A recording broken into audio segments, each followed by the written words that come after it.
participación en las jornadas de promoción y prevención, determinar la proporción de casos detectados en etapas tempranas, analizar la relación entre participación en jornadas y diagnóstico oportuno y también describir factores sociodemográficos asociados a la participación de estas. La pregunta de investigación tiene la jornada temprana del cáncer de mama en mujeres entre 35 y 54 años en Bogotá, y a partir de la pregunta se planteó la siguiente hipótesis, y es que las mujeres que participan en jornadas de promoción y prevención presentan mayor probabilidad de detección temprana de cáncer de mama en comparación con aquellas que no participan en dichas estrategias. Y respecto a mi tipo de estudio, pues básicamente la investigación va a tener un enfoque cuantitativo, observacional y de corte transversal. Lo consideré cuantitativo porque permite recolectar y analizar datos numéricos relacionados con la participación en las jornadas, el nivel de conocimiento, las prácticas de autocuidado y el acceso a los métodos de detección temprana. Y además, observacional porque no se realiza ninguna intervención directa sobre las participantes, sino únicamente una recolección de la información mediante encuestas y revisión de historias clínicas. Asimismo, también corresponde a un estudio de corte transversal. Información. El único momento, pues basado en este año, explicar también los patrones y relaciones entre las variables de promoción y prevención temprana sobre el entre 35 y 54 años que se encuentre ahora dentro o fuera del área de cobertura de las instituciones de salud o programas de promoción y prevención en la ciudad de Bogotá. Las mujeres que no asisten a los servicios de salud o jornadas de promoción y prevención. Para la selección de la muestra se utilizará un muestreo no probabilístico por conveniencia, teniendo en cuenta mujeres entre 35 y 54 años, participación o no en jornadas de promoción y prevención y aceptación voluntaria mediante un consentimiento.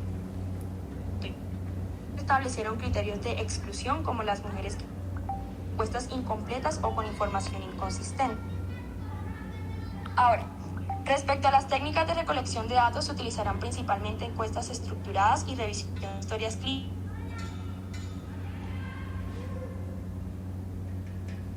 De autocuidado, la participación en jornadas de promoción y prevención y la percepción sobre la detección temprana.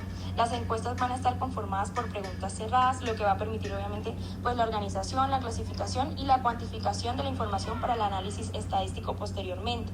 Además, se realizará una revisión de clínicas para poder identificar como los aspectos relacionados con la realización de las pruebas de los momentos de diagnóstico y los agentes clínicos relevantes. Esa información me va a permitir comparar la detección temprana entre mujeres participantes y mujeres no de jornada de promoción y prevención.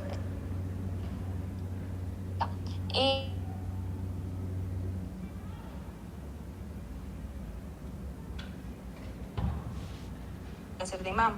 La variable independiente corresponde a la participación en jornadas de promoción y prevención y la variable dependiente es la detección temprana. Se incluye sociodemográficas como lo es la edad, el nivel educativo, la acceso a los cada variable dentro del estudio. Por ejemplo, en el caso de participación de las jornadas se evaluará mediante la encuesta la identificación si la mujer ha participado de promoción y prevención. Además, conocimiento como bajo, medio o alto. Las prácticas de autocuidado serán evaluadas mediante la frecuencia de realización del autoexamen de controles médicos. Y por otra parte, también tener en cuenta sobre la detección temprana será identificada según el momento del diagnóstico registrado en la historia clínica, lo que lo clasifica como temprano o como tardío. También la acceso a tamizaje, estación de mamografía. Ahora, en el análisis de datos y consideraciones éticas, toda la información va a ser recolectada y organizada en una base de datos de Excel o Google Sheets, donde las variables serán codificadas para facilitar el análisis estadístico y posteriormente los datos serán analizados mediante estadística descriptiva y se van a utilizar frecuencias y porcentajes con el fin de identificar patrones y relaciones entre las variables estudiadas. Además, se realizará una comparación descriptiva entre mujeres que participan y las mujeres que no participan. Respecto pues, a las consideraciones éticas, se van a garantizar pues, la confidencialidad de toda la información suministrada por las participantes y la participación será completamente voluntaria. Cada participante deberá aceptar mediante un consentimiento informado.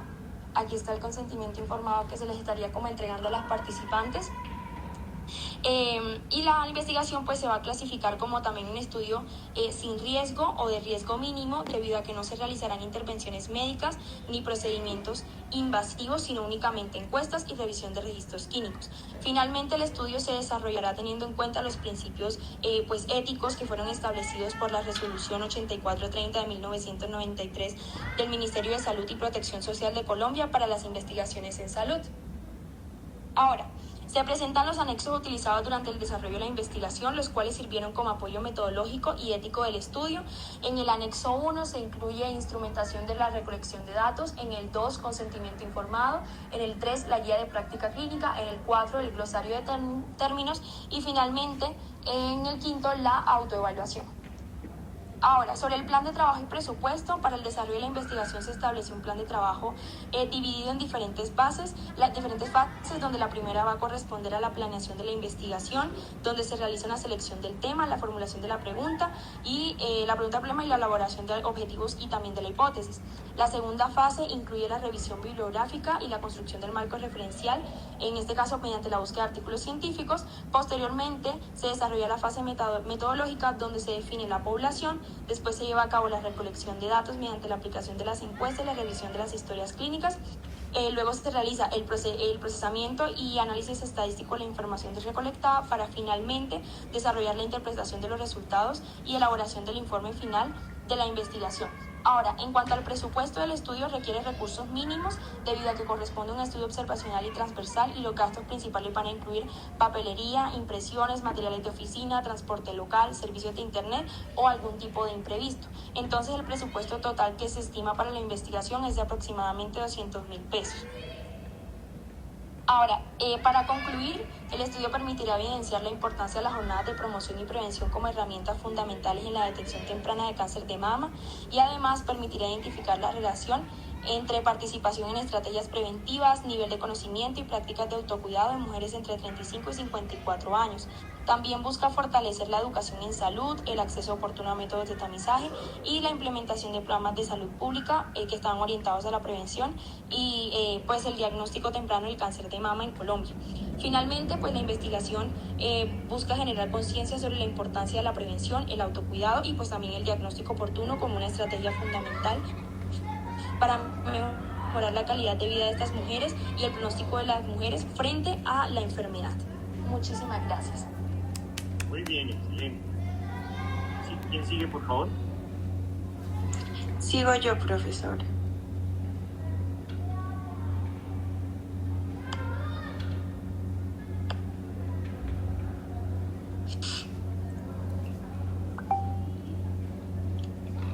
¿Ya se ve la pantalla?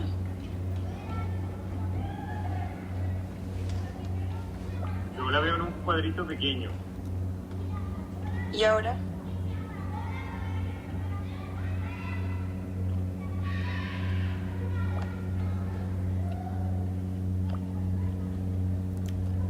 Ahora no la veo.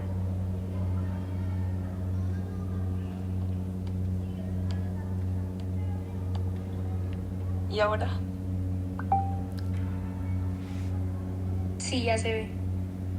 Bueno, buenos días. Mi propuesta de investigación se titula Acceso, conocimiento y uso de pruebas genéticas para cáncer en personas con antecedentes familiares oncológicos en Bogotá.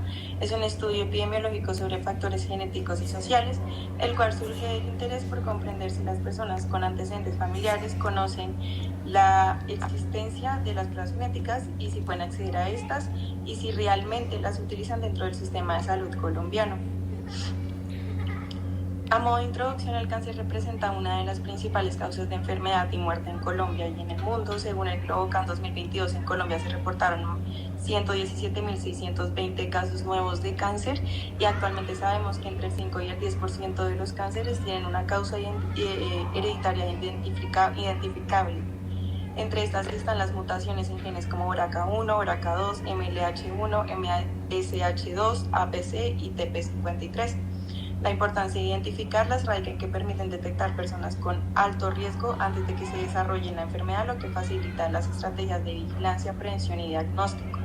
En Colombia, el INC cuenta con un programa en cáncer del cual Un estudio reportó que el 21% tenían un síndrome de cáncer hereditario. Sin embargo, aunque estas pruebas existen y algunas están cubiertas por nuestro sistema de salud, todavía existe una gran desigualdad. Estudios internacionales reportaron que menos del 40% las conocían y a menos del 4% se les realizó una.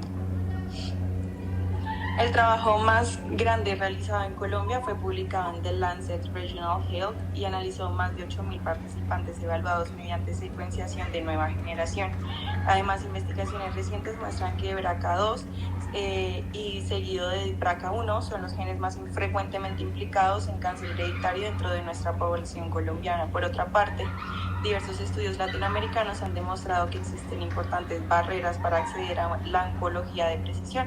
Para explicar estas diferencias se han utilizado dos marcos teóricos. El primero es de Ibarrondo, que identifica 4 condicionantes para el acceso de estas tecnologías genéticas. El primero es el conocimiento, el marco legislativo del sistema, los criterios económicos para acceder a este y las estrategias de difusión de estas tecnologías. El segundo es el modelo de determinantes sociales de la salud de la OMS, que plantea que factores como la educación, el nivel socioeconómico, el aseguramiento, pues condicionan las oportunidades de acceso a las pruebas genéticas.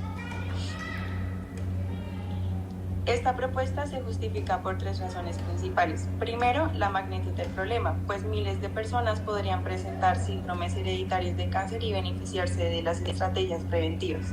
Segundo, la viabilidad, y es que el sistema de salud colombiano cuenta con disponibilidad para estas pruebas genéticas.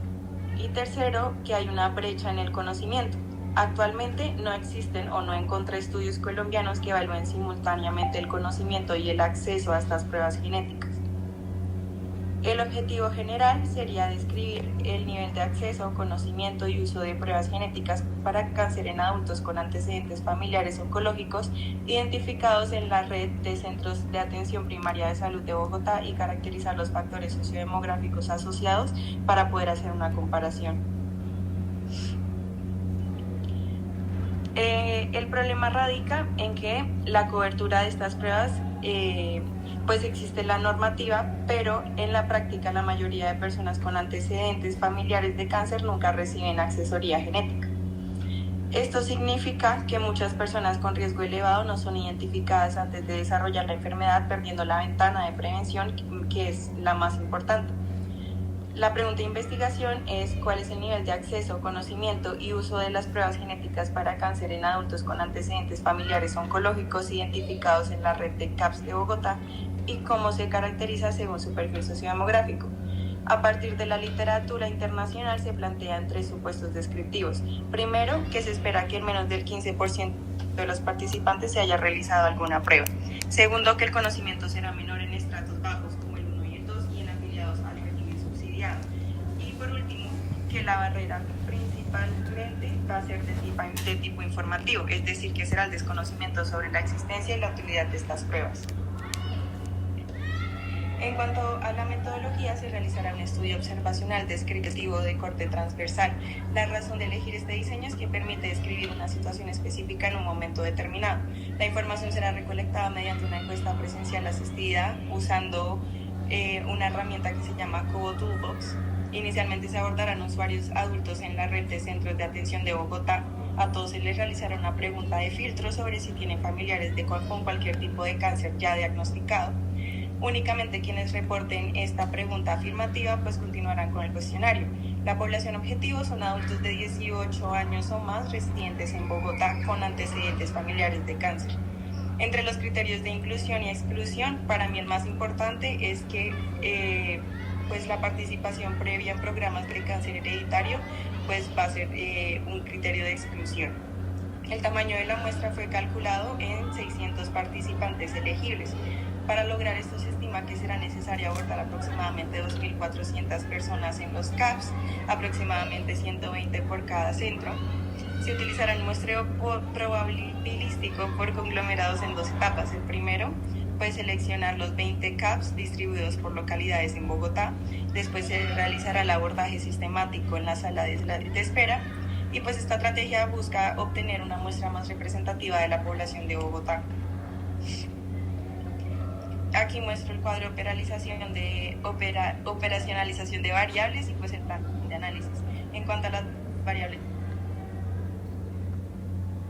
recalcar dos, que son las más importantes, pues el conocimiento sobre es que es cuantitativa continua y el uso de pruebas genéticas que pues es dicotómica, si las han realizado o no. En cuanto al plan de análisis estadístico, se utilizará el software RIR Studio, el cual es gratuito. Para variables cuantitativas se utilizará unidad de desviación estándar y rango intercuartílico. Para las cualitativas, frecuencias absolutas, y pues al final se buscará hacer un análisis de contingencia para poder relacionarlas entre todas. El proyecto se va a desarrollar en 4 fases. La primera es la revisión bibliográfica, validación del instrumento, una prueba piloto con 20 participantes, el trámite ético. La segunda corresponde pues al acceso, al buscar un convenio con los CAP seleccionados y la aplicación de las encuestas hasta completar las 600 respuestas válidas.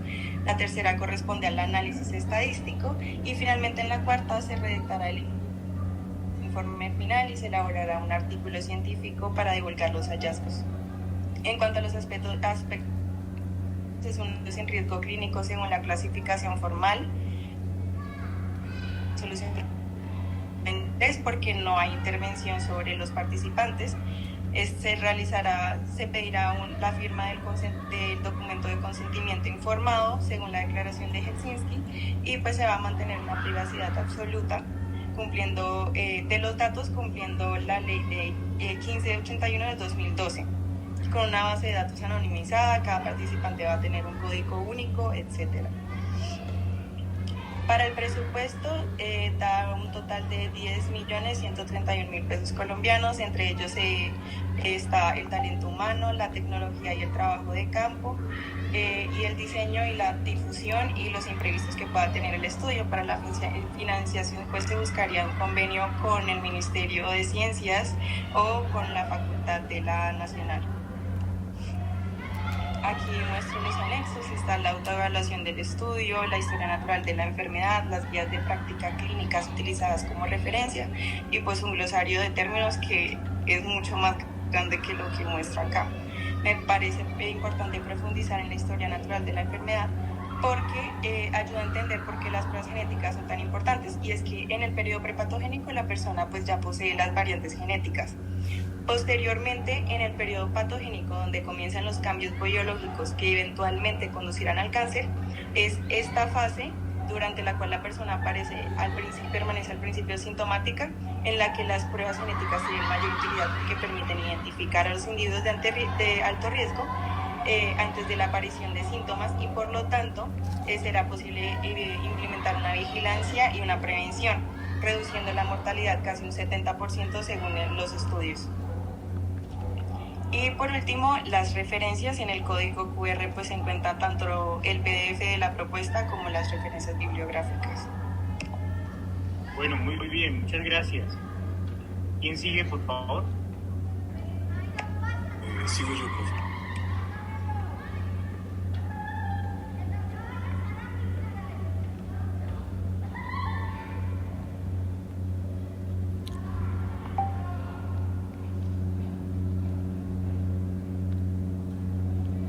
Ahí se ve.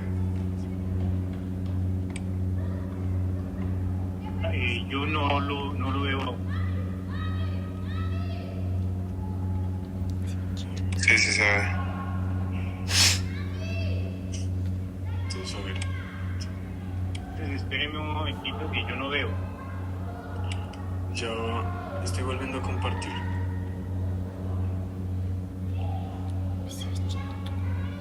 ¿Sí se ve? Sí. Siga mientras yo me conecto desde otro dispositivo. Listo. Entonces,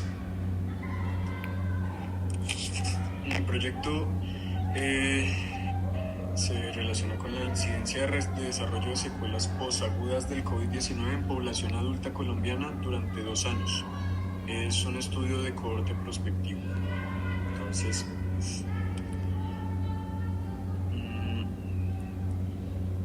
El COVID-19 es una enfermedad causada por el virus SARS-CoV-2 que afecta al hospedero y se ha demostrado que no solo lo afecta en el sistema respiratorio, como mayormente asociamos los síntomas, sino también en el corazón, el cerebro, los riñones, el sistema nervioso, lo cual explica una gran cantidad de sintomatología asociada a la enfermedad, incluso después de su fase aguda, que es donde muchas personas terminan en cuidados intensivos debido a la gravedad del COVID. Durante el brote pandémico se priorizaron los mecanismos de prevención masiva del contagio y el tratamiento inmediato de las complicaciones de la fase aguda y subaguda, es decir, antes de 4 semanas. Sin embargo, a medida que aumentó el número de personas recuperadas, entre comillas, de la infección, comenzaron a describirse manifestaciones clínicas persistentes que podrían mantenerse durante meses o incluso años a partir del episodio inicial. Con eso en mente, este conjunto de signos y síntomas persistentes se denominó long COVID, dado que tuvieran asociación con el COVID a partir de ciertos estudios de los que vamos a hablar más adelante. Entre las manifestaciones más frecuentes reportadas se encuentran la fatiga crónica, la disnea, alteraciones cognitivas, trastornos del sueño, ansiedad, depresión, dolor musculoesquelético y limitaciones funcionales que pueden afectar significativamente la calidad de vida de los pacientes. Hay pacientes que reportan que incluso es como si el COVID los hubiera envejecido 10 años. Entonces, estudios nacionales e internacionales han demostrado que el COVID y en especial el síndrome de long COVID tiene una incidencia en la calidad de vida de los pacientes debido a estos factores que acabé de mencionar. Pero propiamente la clasificación de la infección va a estar dada como de fase aguda, de fase subaguda y de fase crónica. Entonces, según la OMS, un periodo mayor a 12 semanas, que en algunos casos llega a extenderse a más de 3 meses, donde el paciente tiene síntomas persistentes que corresponden a aquellos de la infección viral y no tienen explicación mediante un diagnóstico alternativo. Hay 5 subtipos de síntomas, que es la niebla cerebral prominente, cambios predominantes en el olfato o el gusto, tos, palpitaciones, síntomas multisistémicos asociados a peor calidad de vida como dolor posesfuerzo, fatiga, etc.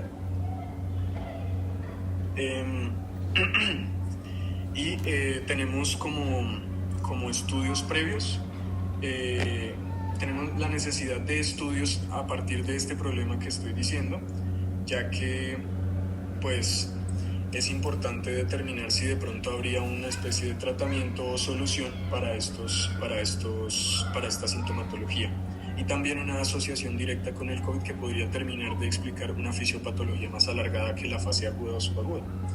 En Estados Unidos se utilizó un diseño metodológico de cohorte prospectiva longitudinal con casi 4.000 participantes que de 3 a 15 meses post-infección. En Colombia se utilizó una cohorte ambidireccional de centro único con casi 2.000 individuos.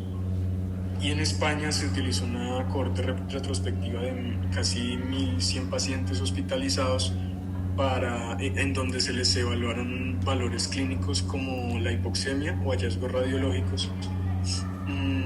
Y en todas hay un factor en común, y es que el long COVID está muy asociado con el sexo femenino y con cómo se presentó la fase aguda y subaguda.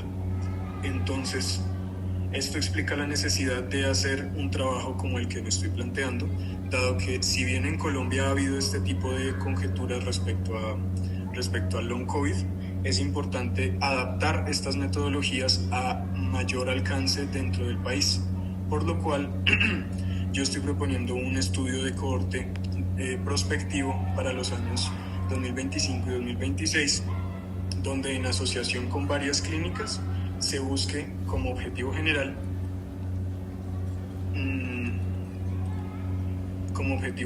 determinar la incidencia de secuelas posagudas de COVID-19, su desarrollo y los posibles factores de riesgo durante 24 meses de seguimiento en adultos colombianos con antecedentes recientes de infección por SARS-CoV-2. Como objetivos específicos está estimar la incidencia de secuelas posagudas en los adultos a partir de 6, 12, 18 y 24 meses posteriores, describir características clínicas y evolución temporal de las secuelas, determinar asociación entre variables sociodemográficas como la edad, sobre todo el sexo, y clínicas como el ingreso a UCI o necesidad de hospitalización, con la aparición y persistencia de las secuelas posagudas del COVID-19, ya que es un síndrome altamente variable. Y evaluar la influencia del sexo y la gravedad del cuadro agudo inicial como posibles predictores de la persistencia de síntomas. La pregunta de investigación es ¿cuál es la incidencia de secuelas posagudas de COVID-19, llamado también long COVID, y cuáles son los factores asociados a su aparición en adultos colombianos durante los 24 meses posteriores a la infección aguda por SARS-CoV-2? Como hipótesis, tengo que la perspectiva de síntomas compatibles con long COVID durante los 24 meses posteriores a la infección estará asociada con características clínicas y sociodemográficas de los pacientes, siendo el sexo femenino y la gravedad del cuadro agudo inicial los principales predictores de falta de resolución de los síntomas. Y entonces, la metodología busca responder a dos preguntas. ¿Cómo cambia la frecuencia del COVID a lo largo de 24 meses y qué factores predicen que los síntomas no desaparezcan? Para eso se propone un estudio de corte prospectiva, como ya dije, donde la población de estudio son adultos colombianos, es decir, mayores de 18 años que hayan presentado una infección aguda diagnosticada a través de PCR o antígeno positivo dentro de clínicas en mayores ciudades de Colombia como Cali, Barranquilla, Cartagena, Bogotá, Medellín, de tal manera que se pueda hacer esta generalización de cómo funciona este síndrome en la población colombiana, así como se hizo en España, así como se hizo en Estados Unidos. Los criterios de inclusión son una persona mayor de 18 años con diagnóstico confirmado de COVID-19 que haya llenado y aceptado el consentimiento informado y con la que se tenga disponibilidad de contacto para el seguimiento a futuro. Los criterios de exclusión son enfermedad terminal o neurodegenerativa previa e imposibilidad del seguimiento. Entonces, para el plan de análisis se tiene que la variable dependiente de este estudio, la principal, es el long COVID, es de tipo nominal dicotómica, se va a medir a través de un cuestionario clínico estandarizado de sí o no. Su definición operacional es la presencia de más de un síntoma persistente o nuevo atribuible al COVID-19 12 semanas después de la infección o más, y es de tipo cualitativa y se va a analizar por ende con un chi cuadrado y una regresión logística.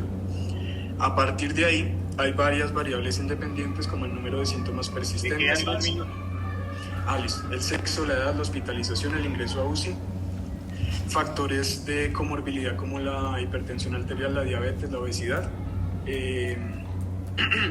la fatiga, la disnea, la ansiedad, ya propiamente los factores relacionados con el long COVID. Y se busca entonces en el plan de trabajo la obtención de datos a partir de la asociación con las clínicas. Antes de 14 días tras la confirmación del diagnóstico, ponerse en contacto con el paciente y hacerle inicialmente el consentimiento informado y una encuesta generalizada clínica. La fase de seguimiento es a partir del momento del diagnóstico, 6, 12, 18 y 24 meses a partir de llamadas telefónicas o encuestas virtuales, y el seguimiento se va a hacer a partir de un cuestionario clínico estandarizado que permita determinar el long COVID, una FSS, que es una escala de severidad de fatiga, un MMRC, que es una escala modificada del Consejo de Investigación Médica, un cuestionario de la salud del paciente, un cuestionario de desorden de ansiedad generalizado y un EQ5D, que es un estudio realizado de 5 dimensiones para medir variables en la calidad de vida. En la fase preanalítica de los datos se busca, a partir de la recolección de los datos se van a poner en Excel, se va a buscar duplicado, revisión de valores imposibles, estandarización por categorías, verificación de fechas, y ya propiamente el análisis descriptivo va a importar estos valores desde Excel hasta el programa R en formato CSV para tener una base trabajable. Se va a hacer una descripción de la cohorte de cada variable, es decir, las cuantitativas continuas y discretas que se describen a través de medidas de tendencia central, cualitativas nominales y ordinales que se describen con distribuciones porcentuales y frecuencias, Se va a calcular la incidencia, se va a hacer una comparación bivariada del sexo y del con un chi cuadrado para determinar si existe asociación estadística preliminar, se va a hacer un RR, un odds ratio de estadía en la UCI y long COVID para cuantificar cuánto más aumenta el riesgo de las personas que estuvieron inicialmente hospitalizadas con los que no, y una curva Kaplan-Meier de hombres y mujeres para determinar el sexo como un factor trascendental en la recuperación. Ya hablando de los aspectos éticos, se va a tener en cuenta la declaración de Helsinki, se va a tener aprobación del Comité de Ética de la Investigación y de los hospitales, por eso es importante trabajar en hospitales en las capitales y con un comité de ética dentro de ellos, como la Clínica Santa Fe aquí en Bogotá. Va a haber se le va a hacer entender al paciente que se le va a respetar su derecho a la habeas data, va a haber una participación voluntaria y el acceso a los datos que lo van a proporcionar las clínicas si el paciente así lo desea. La distribución del presupuesto aquí para el alcance que necesita el trabajo va a ser de aproximadamente unos 1.100 millones de pesos. Sin embargo, si se fuera a hacer inicialmente como nominal, que sería todo el tiempo. Sí, señor. Serían aproximadamente 100 millones de pesos y ya una cohorte multicéntrica regional, que sería otro posible alcance del trabajo, serían aproximadamente unos 600 millones de pesos. Eso es todo. Muy bien, muchas gracias. ¿Quién sigue, por favor? Sigo yo.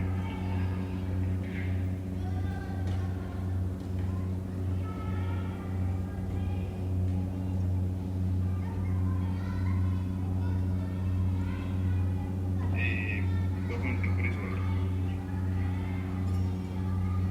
Empiezo ya. Buenas tardes, mi nombre es Martín Sánchez Palacios y voy a presentar mi propuesta de investigación, que es la evaluación de la cobertura de vacunación frente al brote de fiebre amarilla en el municipio. Determinación que se aplica durante el periodo 2024 y 2025. Entonces, primero tenemos que entender que la fiebre amarilla es una enfermedad transmitida por mosquitos y considerada uno de los recorridos más importantes de la salud pública por su potencial epidémico y alta letalidad. Durante el periodo 2024-2025 se observó una reemergencia en áreas consideradas previamente de bajo riesgo, lo que ayudó a reforzar la vigilancia y la prevención y el control. Específicamente en Tolima se consideró como el principal foco de transmisión y Ataco fue la zona más afectada, ya que encontramos 26 casos registrados de fiebre amarilla de los 155 notificados en el departamento. Entonces, para comprender la importancia actual de la fiebre amarilla, es necesario revisar brevemente su contexto histórico en Colombia. Quiero resaltar el trabajo y el legado de Augusto Gas Galvis, pues se considera uno de los primeros en la historia de esta enfermedad en el país. Sus investigaciones permitieron un diagnóstico temprano y aportaron evidencia importante para el conocimiento epidemiológico de la fiebre amarilla en Colombia. Él hizo un mapeo de riesgo, un análisis riguroso por histerectomía, más de 50.000 muestras, lo que le permitió asociar el 70% de incidencia nacional para esa fecha, por 1900, de casos de fiebre amarilla que estaban pasando en Magdalena Medio. Finalmente se produjo una transición epidemiológica en la forma en la que se percibía la enfermedad. La fiebre amarilla pasó a ser considerada una gran calamidad pública que afectaba principalmente a los urbanos y puertos, a convertirse en una enfermedad desatendida, presente principalmente en zonas rurales apartadas. Sin embargo, los brotes recientes han demostrado que siguen presentando una amenaza importante para la salud pública, especialmente cuando existen bajas coberturas de vacunación, como lo vamos a ver a continuación. Esta evolución histórica permite entender que la vigilancia epidemiológica, prevenir los nuevos brotes y proteger a las poblaciones en riesgo.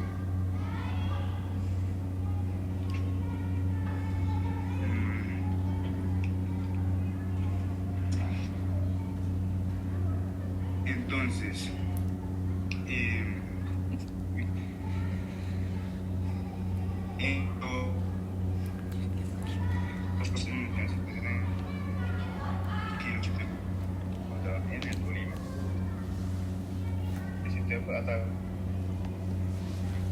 evidenciando el desplazamiento del virus en áreas previamente no tradicionales. El 11.4% de la población rechaza la vacuna. Las causas principales incluyen desinformación, pérdida de la percepción de riesgos y barreras geográficas y dispersas. Qué pena es que no me quiere presentar.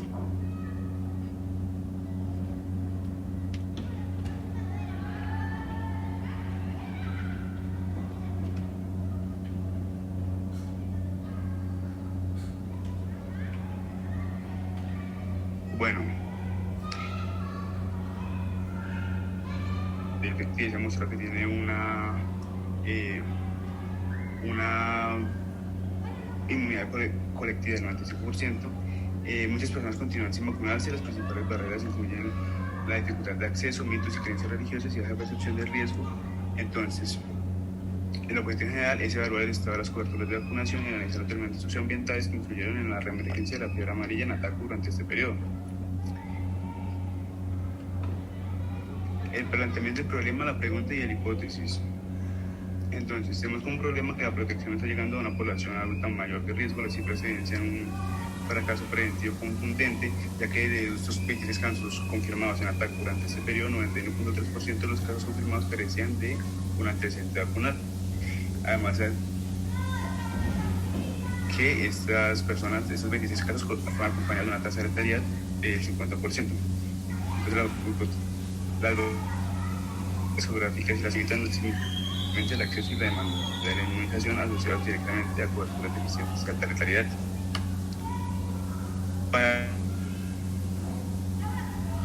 Se trata de un estudio observacional con enfoque cuantitativo. La muestra estará conformada por 330 habitantes de Ataco, esto mediante la herramienta Question Pro, que nos dio un 95% de margen de error. Bueno, un 5% de margen de error. Esto evalúa factores sociales y modificación con respecto a la fiebre amarilla y las preguntas relacionadas con factores sociales a través del instrumento BSD, que es una herramienta de la OMS para que evalúa factores sociales y conductuales relacionados con la vacunación. Entonces, respecto a los criterios de selección, tenemos que de inclusión y exclusión tenemos que se va a evaluar una población mayor de edad para esta fecha de 2024-2025. Tiene que tener un consentimiento firmado, tienen que ser residentes de las áreas rurales y urbanas de Ataco, y esos son los criterios de selección.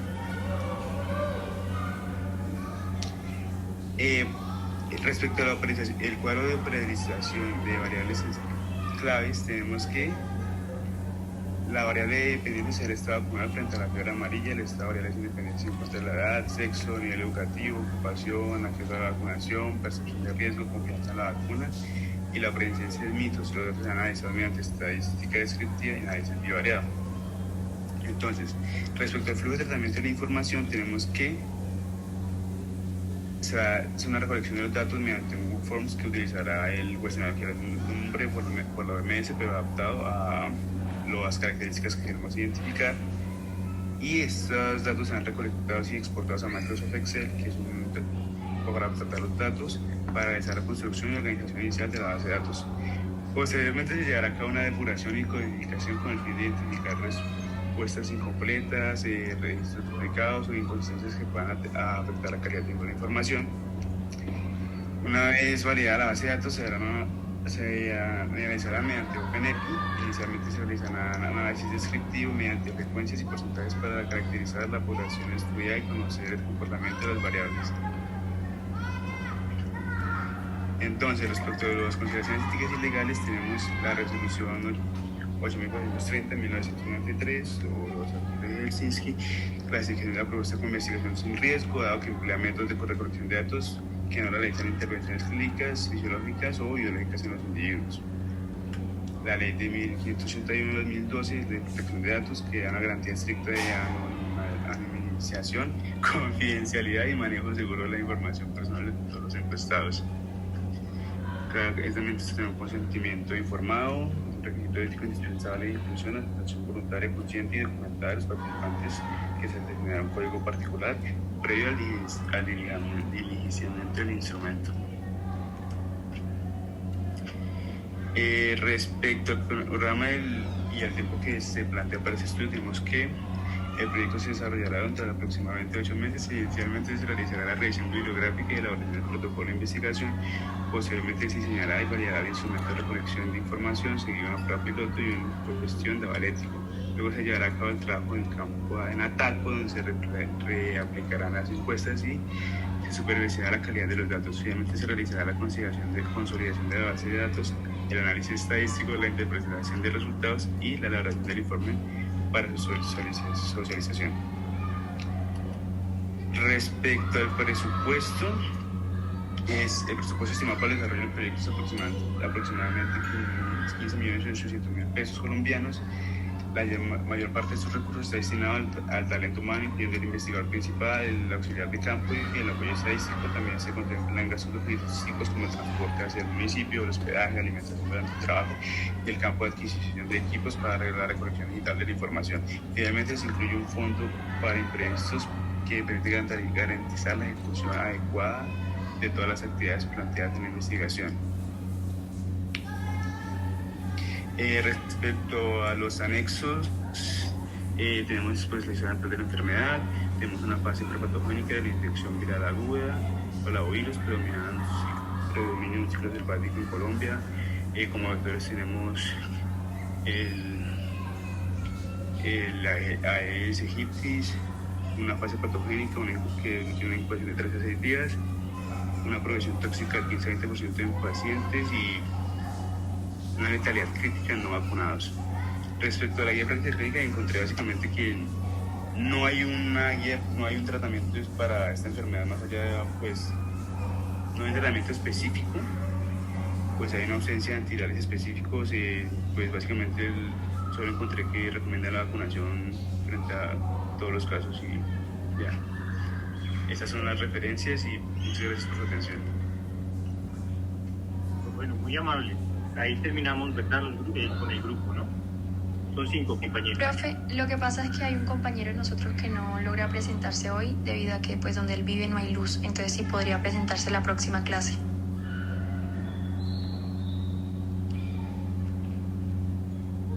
¿Él cómo se llama? Carlos Arana.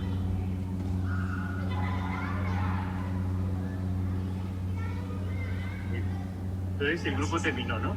Sí, profe, ya. Profe, qué pena, buenas tardes. Sí. Es que yo soy Ana Ardila. Lo que nosotros somos, bueno, yo y mi compañero Jonathan somos del grupo 5. ¿Están Sí, presentes? sí, profe.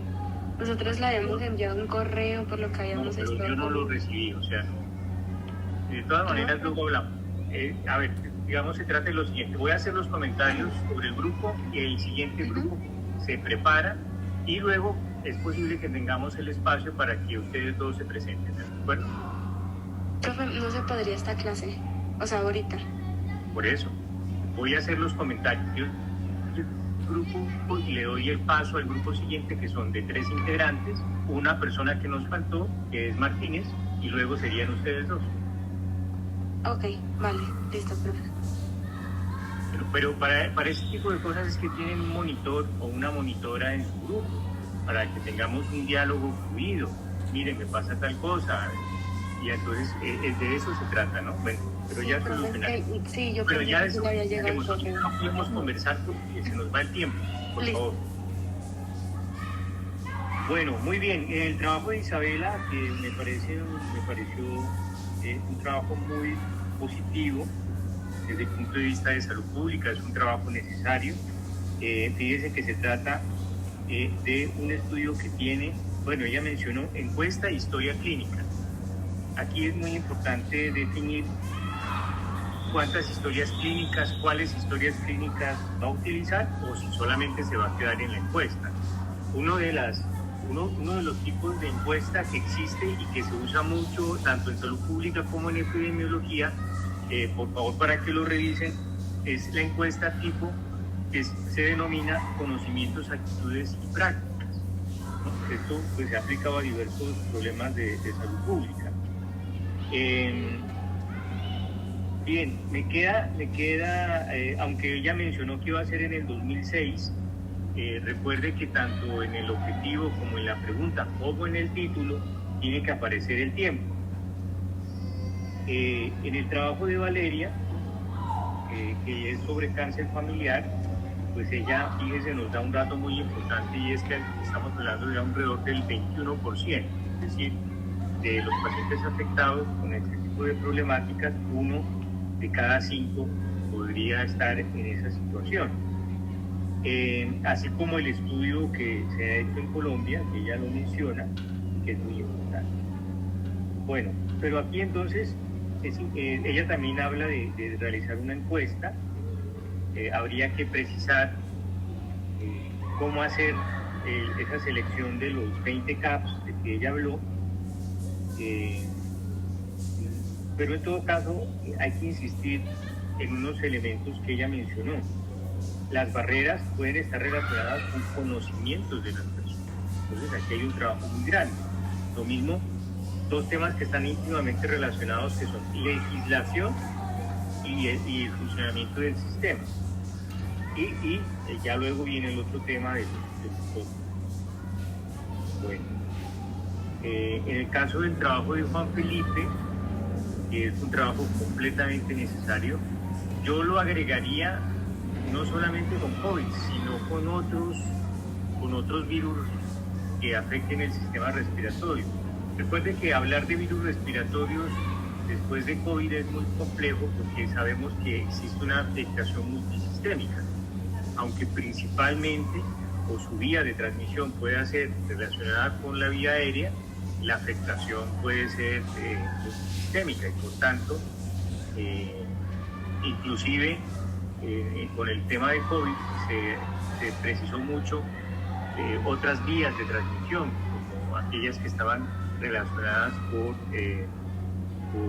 excretas. Entonces ahí yo creo que en todo caso lo que sí sería muy importante, entendiendo de que ya no existe una gripita que sea un tema leve, ya no es una gripita, ¿no? Tener un cuadro respiratorio viral es un problema que a cualquier edad debe prestarse atención, ¿sí? Fíjese lo que varios de ustedes, incluso yo mismo durante este semestre, hemos tenido cuadros respiratorios que nos han llevado a incapacitación. Más aún, en el caso de personas jóvenes, esa vigilancia pues es muy importante. Entonces desarrollar, como él mencionó muy bien, un estudio de corte de largo plazo en pacientes con COVID y con otras patologías relacionadas. Bien, en el caso de Martín David, igual es un problema muy importante de salud pública. Hay distintas estrategias. Hay que pensar que el problema tiene que ver con la selva, ¿no es cierto? Entonces estamos hablando de la región amazónica, incluye varios países. Entonces debe dar, aunque él mostró la fotografía o un mapa donde aparece América Latina, hay que insistir en cómo es esta zona que se comparte con Venezuela, con Brasil, con Ecuador y con Perú, donde la Amazonía es muy importante. Estamos hablando de una selva donde los virus, particularmente los virus de fiebre amarilla, es un virus que debe tener un trabajo coordinado con los países, ¿cierto? Y también tenemos zonas, en el caso colombiano, desde el Pacífico, que son muy importantes de estudiar, y otros sitios geográficos donde, reitero, hay que, y esto, como yo le he comentado, ustedes saben que con el Instituto Roberto Franco, sede Villavicencio, la Facultad de Medicina, desde el año 48 que creó la Reserva Natural de la Macarena, pensaron en esto, en estudiar estos fenómenos. Sin embargo, pues las generaciones posteriores, y particularmente nosotros, quizá ustedes no, pero la generación que yo pertenezco sí, pues hemos sido completamente incapaces de poder recuperar un centro tan importante. Bueno, le damos la palabra al siguiente grupo, grupo 3, por favor. Se prepara también el compañero Martínez y los otros dos compañeros que van a estar. Entre 10 y 12 minutos, les ruego por favor aprovechar al máximo el tiempo. Adelante. Ya comparto.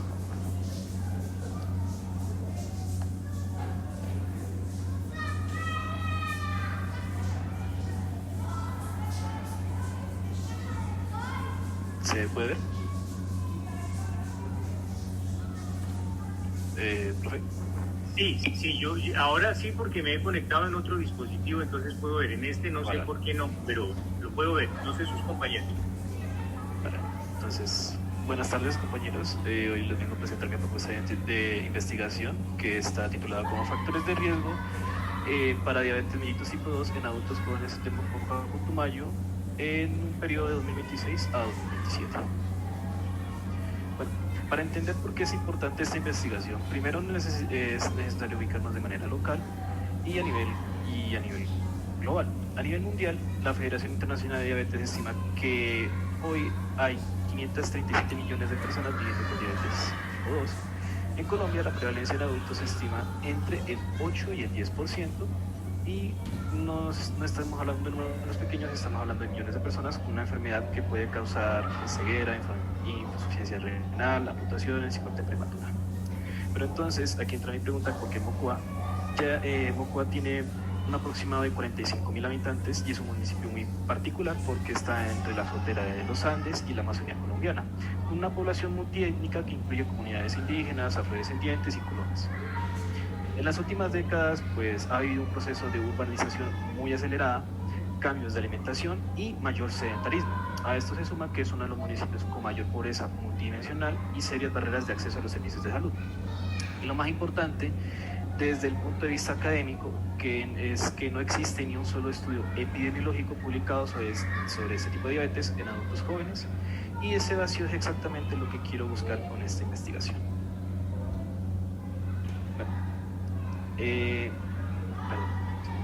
Mi pregunta de investigación es ¿cuáles son los factores de riesgo clínicos, conductuales y socioeconómicos asociados a la incidencia de diabetes mellitus 2 en adultos jóvenes de 18 a 45 años en Putumayo en el periodo 2026 a 2027? Esta pregunta se traduce en los siguientes objetivos, que el objetivo general es determinar la asociación entre factores de riesgo clínicos, conductuales y socioeconómicos con la incidencia de este diabetes en los adultos jóvenes. Y de este objetivo general se desprenden 5 objetivos específicos, que el primero sería estimar la incidencia acumulada de diabetes tipo 2 a 12 meses en la población de estudio. Segundo, identificar los factores clínicos más relevantes como el índice de masa corporal, hipertensión arterial y los antecedentes familiares. Tercero, evaluar la influencia de los factores conductuales, especialmente la dieta, actividad física y el consumo de alcohol. Cuarto, analizar la relación entre variables socioeconómicas como el nivel educativo, ingresos, acceso a servicios de salud con la aparición de la enfermedad. Y quinto, proponer recomendaciones de política pública para la Secretaría de Salud de Putumayo basada en estos hallazgos. De aquí sale mi hipótesis alternativa es que existe una asociación estadísticamente significativa entre los factores de riesgo clínicos, conductuales y socioeconómicos y la incidencia de diabetes mellitus tipo 2 en adultos jóvenes de Putumayo. Y mi hipótesis segunda es que no existe asociación entre los factores de riesgo mencionados y la diabetes mellitus tipo 2 en la población estudiada. Bueno, ahora bien, ¿cómo se responde a esa pregunta? Pues el estudio que propongo es un tipo de estudio de cohorte prospectiva con 2 cortes de medición, uno basal en 2026 y uno de seguimiento para 2027. Este diseño permite, a diferencia de un estudio transversal, establecer temporalidad, es decir, verificar que los factores de riesgo estuvieron presentes antes de que apareciera la diabetes, lo cual es fundamental para hacer inferencia causal en epidemiología. La población objetivo son adultos de 18 a 45 años residentes en Mocoa que no tengan diagnóstico previo de diabetes, y según el DANE, este grupo representa aproximadamente 18.000 personas en este municipio. Calculamos una muestra de 300 participantes usando un nivel de confianza del 45%, un error estimado del 5% y un 10% adicional para compensar posibles pérdidas en el seguimiento. El reclutamiento será mediante un muestreo aleatorio sistemático en el Hospital José María Hernández de Mocoa, en IPS comunitarias y en barrios periurbanos, incluyendo comunidades indígenas. Los criterios de inclusión exigen que los participantes sí o sí tengan entre 18 y 45 años, que residan en Mocoa al menos 6 meses, no tengan diagnóstico previo de diabetes y firmen el consentimiento informado. Excluimos a personas embarazadas con enfermedades endocrinas que afecten el metabolismo glucosídico, con medicamentos que alteren la glucemia o en estado terminal de alguna enfermedad crónica grave.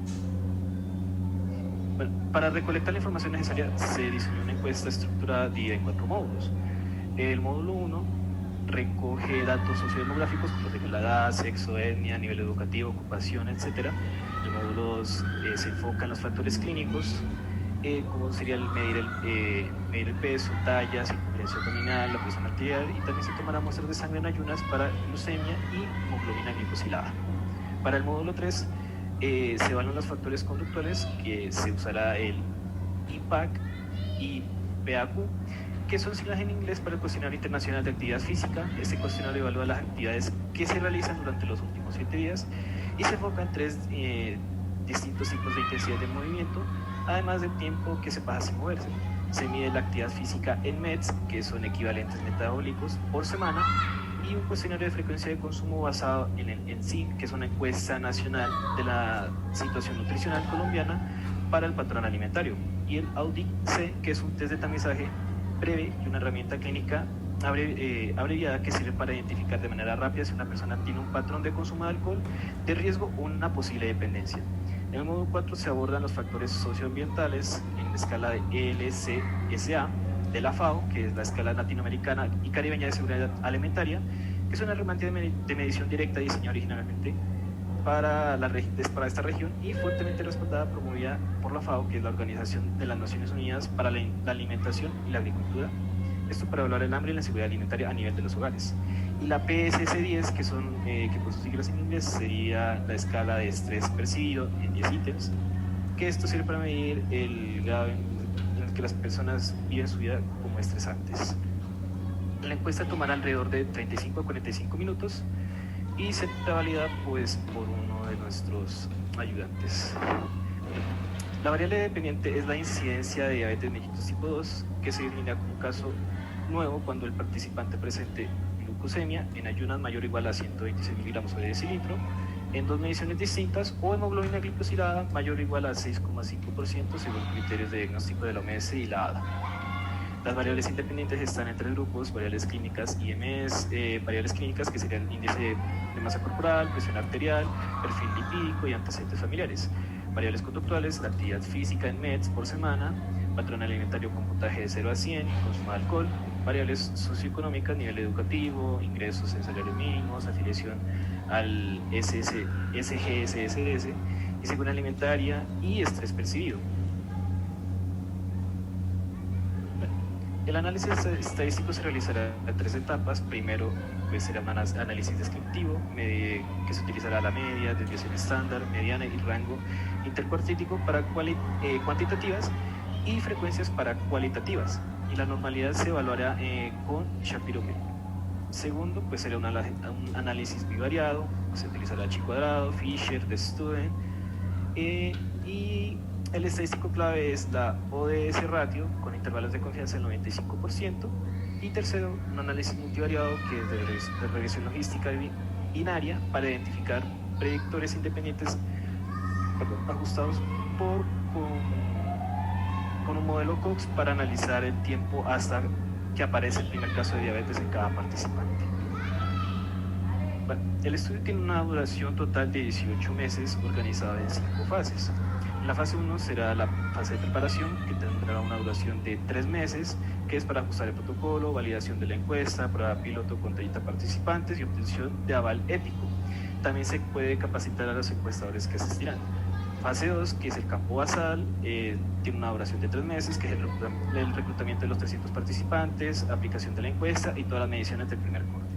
La fase 3, que es de seguimiento activo, será un total de 6 meses, que es un contacto mensual con los participantes por llamadas y visitas domiciliarias, que la meta es retener al menos el 90% del corte. La fase 4 es que de segundo corte de medición para identificar los nuevos casos de diabetes, seguido del análisis estadístico completo.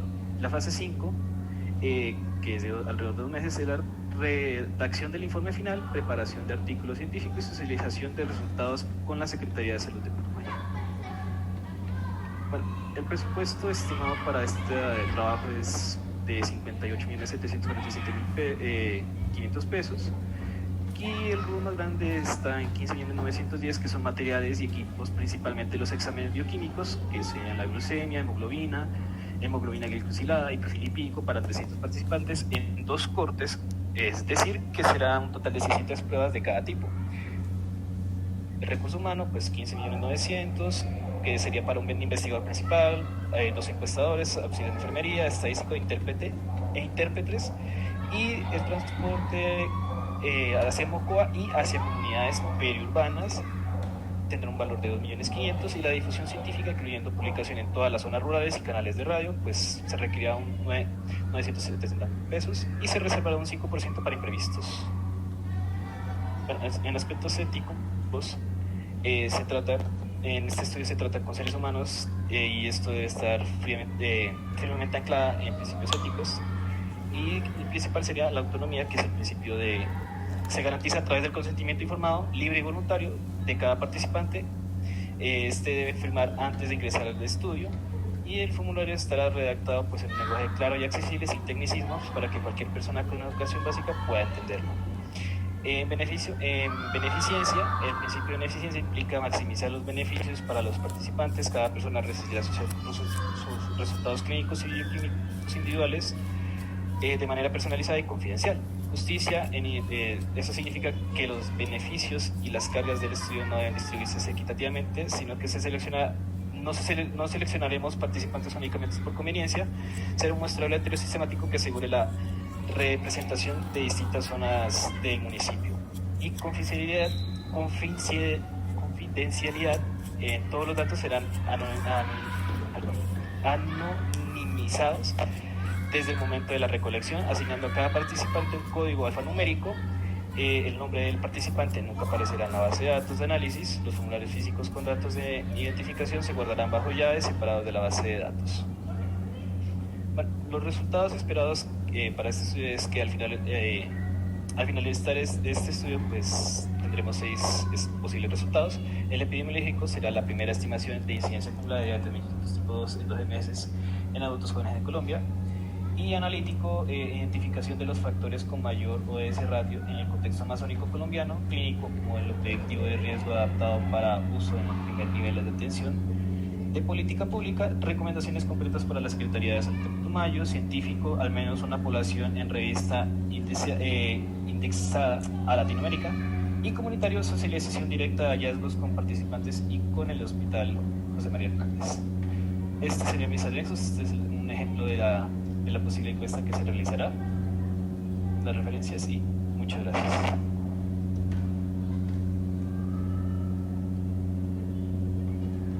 Bueno, muy bien. ¿Quién sigue, por favor? Yo, profe. Ya un segundito, presente.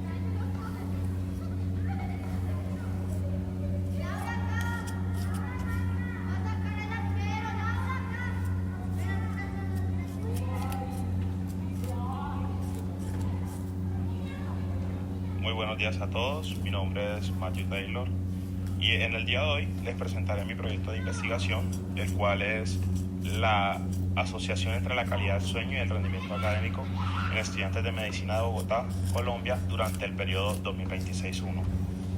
Análisis del papel del síndrome de Burnout como factor mediador, su impacto en el desempeño cognitivo y su relación con variables psicosociales y conductuales. A forma de introducción, sabemos que el sueño es un proceso biológico fundamental para funciones cognitivas como la memoria y la atención. Sin embargo, sabemos que en la carrera de medicina las altas demandas y los horarios irregulares suelen deteriorar su calidad. El problema central es que se ha normalizado dormir mal durante la formación académica. Factores como el exceso de estudio nocturno y el uso de dispositivos electrónicos afectan directamente el descanso, lo que se puede traducir en fatiga y somnolencia diurna. Bueno, como planteamiento del problema, tenemos que el sueño es esencial, como lo dije anteriormente, para la memoria, aprendizaje y función cognitiva. Tenemos factores que afectan el sueño, como el uso de dispositivos electrónicos, horarios irregulares y el exceso de estudio nocturno. De manera paralela, el síndrome de burnout se presenta con frecuencia en esta población, generando agotamiento emocional, despersonalización y disminución de la motivación académica. En estudiantes de medicina, este síndrome se presenta con una frecuencia generalmente alta debido a la alta carga académica, el estrés constante, las pocas horas de sueño y pues porque se ha normalizado dormir mal durante la formación. ¿Qué consecuencias? Encontramos una disminución en el rendimiento académico, alteraciones del estado de ánimo, fatiga, somnolencia diurna y se pueden presentar problemas cardiovasculares.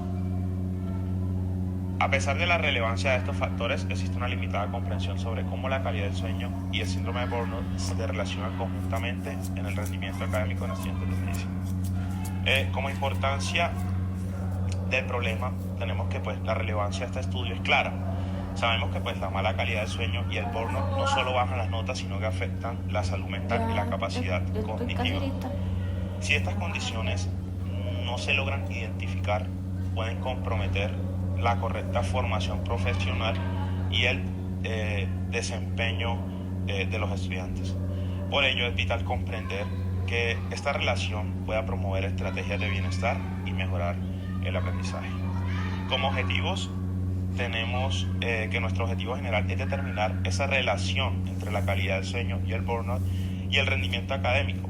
Para lograrlo, nos hemos planteado, o pues me he planteado, objetivos específicos, como evaluar la calidad del sueño, evaluar el efecto del síndrome de burnout como posible variable mediadora o modificadora de la relación entre el sueño y el rendimiento académico, identificar la relación entre las horas y la calidad del sueño con el desempeño académico, describir factores asociados como el estrés, el uso de dispositivos y la carga académica y analizar esa relación entre la calidad del sueño y el rendimiento académico mediante pruebas estadísticas. Como justificación, tenemos que este estudio se justifica por esa necesidad de generar evidencia útil que permita diseñar o crear nuevas estrategias para mejorar la formación de nosotros que somos futuros profesionales. Todo esto nos lleva a nuestra pregunta de investigación, la cual es: ¿cuál es la asociación entre la calidad del sueño y el rendimiento académico en estudiantes de medicina, considerando el síndrome de burnout como variable interviniente o mediador? Bueno, en el marco referencial tenemos tres conceptos que son esenciales, dado que son nuestras tres variables principales, como el sueño, pues que es un proceso natural que le ayuda a nuestro cuerpo a reponer energía, facilitar el aprendizaje, la memoria y mantenerse saludable. Como el rendimiento académico, que pues, se refiere a ese nivel de desempeño de los estudiantes en su proceso de adquirir nuevos conocimientos y de cómo obtienen esos conocimientos y al grado en que alcanzan esos objetivos establecidos. Y el síndrome de burnout se manifiesta a través de un estado de agotamiento físico y mental que se prolonga en el tiempo y llega a alterar la personalidad y autoestima del trabajador o estudiante en este caso, y entendemos que es un proceso en el que progresivamente se sufre una pérdida de interés por las tareas y se va desarrollando una reacción psicológica negativa hacia su ocupación. Se ve también en la falta de motivación. Aquí en el esquema tenemos esos 11 síntomas que se presentan en el síndrome de burnout, síntomas como el aislamiento, ansiedad, depresión, pérdida de memoria y desorganización, ira o enojo, fuga o anulación, adicciones, comportamiento riesgoso, sensación de desilusión o abandono de sí mismo. Como metodología, tenemos que el rendimiento académico se define como el nivel de gozo. También solo la capacidad también de la gestión del tiempo y el entorno. En cuanto a la metodología, adoptamos transversal y alcance analítico orientado a evaluar esa relación entre la calidad del sueño, el síndrome de burnout académico, la recolección mediante unos instrumentos que lo veremos más adelante, medir las variables de interés de forma objetiva y estandarizada. Posteriormente, la información será organizada y procesada utilizando un software estadístico, aplicando pruebas que permitan identificar asociaciones significativas entre esas variables estudiadas. Este enfoque metodológico permite obtener evidencia relevante sobre el comportamiento de estos factores en la población estudiada, contribuyendo a la comprensión del fenómeno sin intervenir directamente en las condiciones de los participantes. Como lo dije anteriormente, el enfoque del estudio es un enfoque cuantitativo de tipo observacional. No se hará una intervención directa sobre los participantes. Se hizo un análisis de esas variables que son medibles. En cuanto al diseño y el alcance, es un diseño transversal con un alcance analítico y correlacional.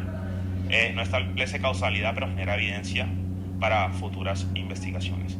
La población, son estudiantes de medicina aquí en Bogotá, de ambos sexos, con una edad entre los 18 y los 28 años. Se piensa coger una muestra de 100 estudiantes con un tipo de muestreo aleatorio simple, con criterios de inclusión, estudiantes activos y que cumplan con la edad correspondiente, y como criterio de exclusión, estudiantes que puedan presentar trastornos del sueño asociados. Como recolección de datos tenemos la técnica de la encuesta estructurada. Como instrumentos tenemos dos encuestas. La primera es la PSQI, que es la encuesta sobre la calidad del sueño, y la segunda es la encuesta sobre el síndrome de Burnout. Como variable académica tenemos el promedio acumulado, y la aplicación de estas encuestas se haría de forma virtual. Como análisis de datos tenemos las bases de datos que usaremos serían Excel, Google Forms y SPSS. Como estadística descriptiva, una estadística descriptiva, análisis correlacional, será la asociación de variables y con un nivel de significancia de valor de 0.05. En este cuadro de variables, tenemos algunas variables, pero digamos que las variables de interés o las variables principales son la de la calidad del sueño, síndrome de Burnout y el rendimiento académico, las cuales son variables cuantitativas. La variable de la calidad del sueño es la variable independiente. Y como definición conceptual tenemos que el grado en el que el sueño es reparador, suficiente, sin alteraciones. La definición operacional, se tomará un puntaje global del índice de calidad del sueño de la encuesta de PSQI, y como indicadores, la duración del sueño, latencia, eficiencia, perturbaciones, uso de medicación o somnolencia, y en la escala de medición es ordinal. La del síndrome de Burnout es una variable mediadora. Como definición conceptual tenemos que es el estado de agotamiento emocional, despersonalización y baja realización personal. Lo vamos a medir mediante el puntaje de Maslach-Burnout Inventory o MBI, y como indicadores el agotamiento emocional, despersonalización, realización personal, y en la escala de medición ordinal, que contaremos niveles bajo, medio, alto o 1, 2 y 3. Debemos ir cerrando, por favor. Como aspectos éticos vamos a usar, el estudio se rige con la Declaración de Helsinki y la Resolución 8430. Consideramos, obviamente, se considera el riesgo mínimo y se garantiza el consentimiento informado. Los aspectos éticos se presentan al comité de ética correspondiente y se garantiza el respeto por la autonomía de los participantes. Como anexos tenemos la encuesta sociodemográfica, el consentimiento informado, la encuesta de calidad del sueño y la encuesta del síndrome de Burnout, y la guía clínica. Aquí tenemos el consentimiento informado a mano izquierda, y a mano derecha tenemos la ficha sociodemográfica. Y aquí están las dos encuestas que se harán, los dos ejemplos de las encuestas del índice de la calidad del sueño y MBI. Como plan de trabajo, en el primer mes se busca hacer una revisión bibliográfica más profunda y formular un poco mejor el problema. En el segundo mes se piensa hacer un diseño metodológico en donde ya podamos seleccionar un poco mejor a la población. En el tercer mes se hace la elaboración del protocolo y se presenta al comité de ética correspondiente. En el mes 4 se toma la recolección de los datos aplicando las encuestas y se hace la supervisión del correcto diligenciamiento de cada encuesta. En el mes 5 se hace el procesamiento y análisis de datos. Y el presupuesto total es de 200.000, que se va en papelería, impresiones, transporte, conectividad y demás. Gracias.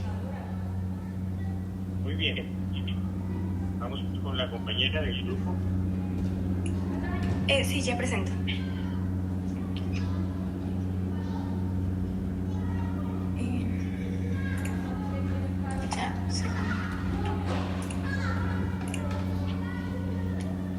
¿Pueden ver mi pantalla? Sí. Señora, adelante.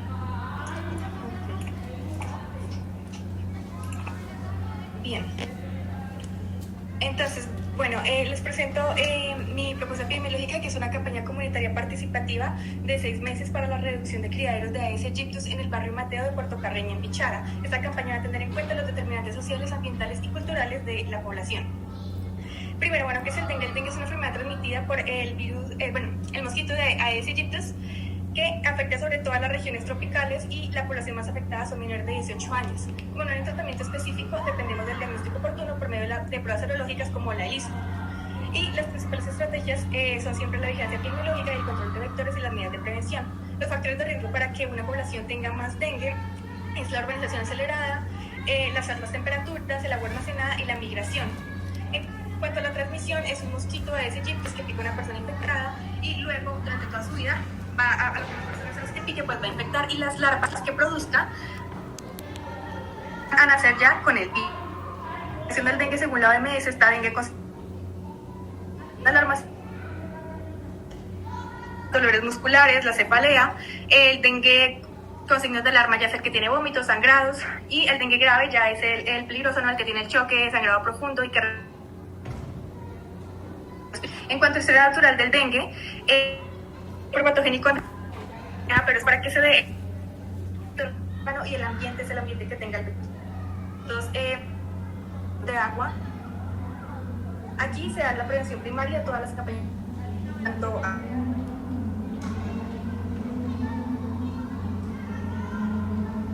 en cuanto al periodo patogénico, es cuando ya se da la enfermedad. Esta enfermedad tiene un periodo de latencia e incubación de 5 a 7 días. Luego se empiezan a presentar los síntomas, que fueron los que mencioné anteriormente, dependiendo del tipo de dengue que se dé. Aquí se da, la prevención secundaria, que es el diagnóstico oportuno, y el tratamiento, si no es dengue grave, pues es el reposo, ¿no? Ya si se trata de un dengue grave, ya es prevención terciaria, que ya es la rehabilitación con, la hospitalización y el manejo clínico adecuado. Bueno, ¿por qué elegí Bichara? Gracias a este estudio de INA, en donde pues habla que el municipio de Puerto Carreño, ubicado a 55 metros sobre el nivel del mar y con una temperatura de 25 grados, con esa población de habitantes y distribuida barrios, ellos no tienen alcantarillado, no tienen recolección de basura, tampoco tienen agua potable, solo tienen agua potable por 11 horas, por tanto ellos necesitan almacenar el agua. Y aquí el barrio más afectado es el barrio Mateo, que aporta el 30% de los casos de dengue. En cuanto al marco referencial, tengo 3 autores clave, que son el profesor Suárez de la Universidad de los Andes, que él ha hecho varios artículos sobre cómo las políticas de dengue no están funcionando porque están desconectadas de la realidad sociocultural y también socioeconómica de las comunidades.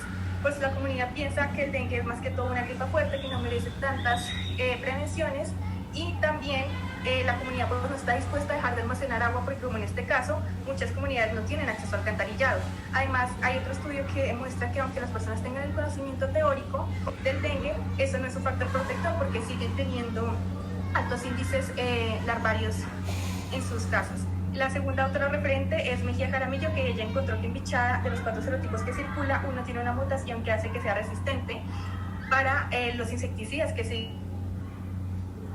Y el tercer autor referente es Solís Medina, quien hizo un estudio de focalización y caracterización en Bichara, sobre todo en Puerto Carreño, en el barrio Mateo, y descubrió pues, el alto índice de dengue que se da allí, y que este es uno de los lugares que requiere de este tipo de campañas. En cuanto a la pregunta pico, es que si en un grupo de una campaña comunitaria participativa para la reducción de criaderos de Aedes aegyptus que se adapte a sus determinantes sociales, puede reducir los criaderos del vector en comparación con lo que han logrado las campañas convencionales en un periodo de 6 meses. La hipótesis es que sí, ya que pues, al adaptarse a estas determinantes socioeconómicas ambientales, la campaña puede resultar más efectiva en la disminución de criaderos. general se centra en evaluar la efectividad de la campaña, en ver si esta campaña que está diseñada específicamente para esta población puede realmente bajar los índices de los criaderos, y los objetivos específicos son tres. El primero es la caracterización y focalización de la población para ver cuáles casas del barrio Mateo Portocarreño son las que tienen más índice de riesgo. El segundo es reducir los criaderos por medio de controles físicos como el lavado de los almacenamientos de agua, y biológicos como los explicaré más adelante con unas especies y otros métodos. Y el empoderamiento comunitario, que es de lo más importante, que es fortalecer los conocimientos y las actitudes y prácticas de la comunidad en esta vigilancia, para que ellos mismos sean los que hagan los censos de larvarios y sean los que controlen y manejen la prevención de la enfermedad contra el dengue. Bueno, en cuanto a la justificación, este estudio es importante porque el barrio Mateo aporta cerca del 13.1% de los casos de dengue en Puerto Carreño, 53 casos en lo que fue de 2007 a 2013. Las campañas que ha dado el gobierno han fallado al ignorar determinantes locales, y se propone que este diseño, teniendo en cuenta pues todas estas determinantes, así se favorezca la apropiación comunitaria y de las medidas de prevención. Y pues si esto se logra, esta campaña servirá como un avance para tenerlo en cuenta con otros tipos de campañas en cuanto a la prevención del dengue. El tipo de estudio es un ensayo comunitario, porque aquí el investigador es activo y va a introducir el elemento crucial, que es la campaña comunitaria, y pues el objetivo del estudio es la población, ver cómo se comporta la población, cómo recibe esta campaña. La población de estudio son los habitantes del barrio Mateo Portocarreño Pichada, que tiene 465 habitantes, 120 viviendas registradas. De estas, se plantea que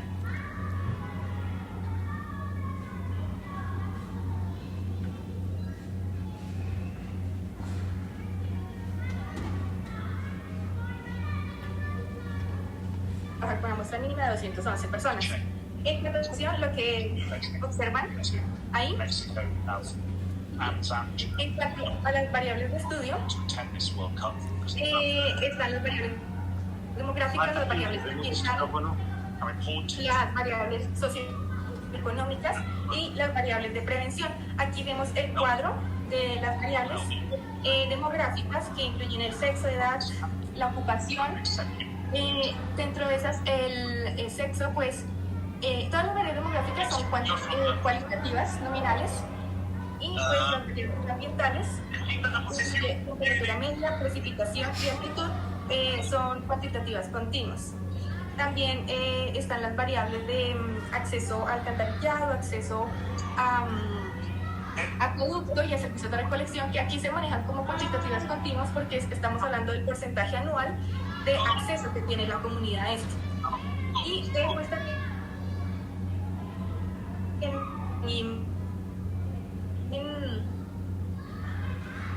en cuanto a si tienen conocimientos de aguas acosadas cerca de la vivienda, si saben sobre la enfermedad y cómo pueden prevenirla.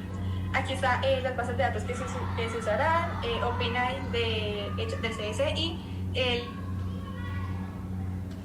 en cuanto al plan de trabajo, está que en la semana 1 y 2 se realizará la visita casa por casa, mostrando cuál es el proyecto se realizará, firmando los consentimientos informados, luego sabiendo cuántas personas van a participar. Después se elegirá cuál es el grupo de control e intervención, y a ambos grupos se les hará la jornada educativa, que siguiendo los lineamientos de las jornadas educativas del gobierno. Después, en el grupo de intervención se aplicarán encuestas para ver las variables demográficas, socioeconómicas y de prevención. Y se realizará la primera de varias visitas domiciliares, porque serán cada 15 días, para ver cómo estamos de los criaderos larvarios.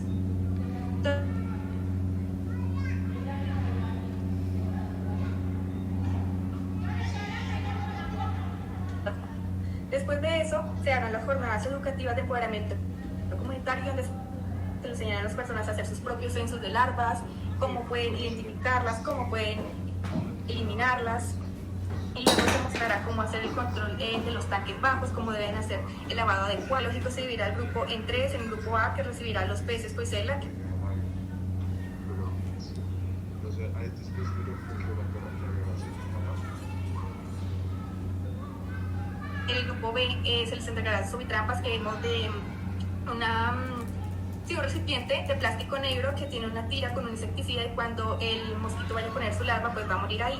Y el grupo C que... Usando este modelo porque este es un cuestionario muy validado que permite calcular el riesgo de padecer diabetes en los próximos 10 años y se ha hecho estudios en Colombia y tenemos la posibilidad de contactar al profesor Noel Barengo para poder realizar ese trabajo allá en Mocoa si usted está interesado.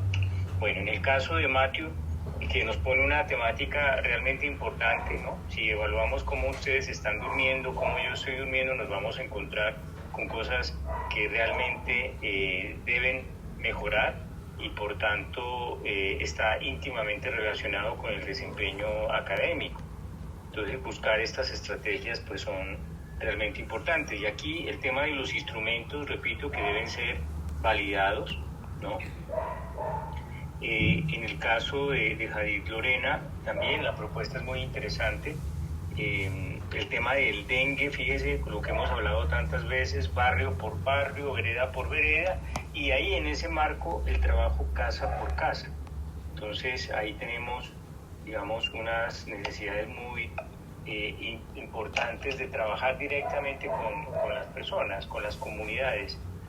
Estos indicadores, particularmente del índice aédico, son importantes que las personas, las comunidades los aprendan a hacer y puede haber un diálogo institucional y académico y por eso ahí estamos muy lejos de estas actividades, así que sería muy interesante poder desarrollar proyectos. Yo les sugiero Eva Harris como una referente fundamental en los estudios de dengue. Es una investigadora norteamericana que trabaja en Nicaragua. Bueno, Sergio Martínez pues es digamos, una propuesta muy interesante en un ámbito ya más clínico, más de cirugía plástica y reconstructiva y por tanto dos temas que están, como él mencionó, íntimamente relacionados. Recuerden aquí, reitero, la importancia para usar instrumentos que estén validados. Finalmente, en el caso de los dos últimos trabajos voy a insistir, fíjese el formato PEO que me parece importante señalar. Ahí PEO significa población, exposición y resultado, y por tanto tendría una mirada más ideal para el trabajo en salud pública, ¿no? Pero bueno, digamos, en ambos trabajos es importante insistir, el trabajo debe decir que es la formulación del protocolo de revisión sistemática, porque recuerde que la revisión sistemática, según estándares Cochrane o Prisma, requiere un equipo de trabajo, ¿cierto? Entonces esto es muy importante tenerlo en cuenta. Bueno, ambos nos hablaron de escalas validadas, que eso estuvo muy bien, y en el caso del compañero Martínez, de Jonathan, nos habló de Ryan, que es también un software que vale la pena que ustedes lo miren para el análisis de artículos. Bueno, insistir, este es el último comentario, la importancia que tiene el tipo de estudios que va a utilizar, ¿no? Él señaló pues los criterios de inclusión como artículos que utilizaran grupos de corte en ensayos